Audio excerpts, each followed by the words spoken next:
Si Booker naglagay ng bomba sa pintuan at agad silang nakapasok sa gusali. Subalit set up lang palang lahat kaya inambush sila at pinagbabaril at patay ang grupo ni Andy. Samantalang bumangon ng grupo ni Andy na parang walang nangyari.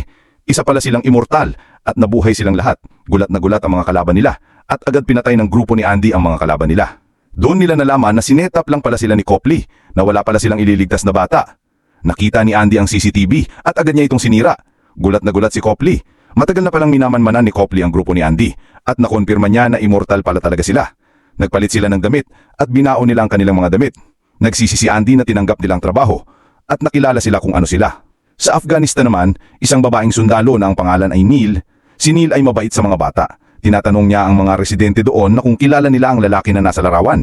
At ang sabi nila, walang lalaki dito. At suminyas ang matandang babae na andun ang kanilang hinahanap. Agad nilang pinuntahan nila Neil. Nagpapatok agad ang nasa loob at napatumba ni Neil ang lalaki.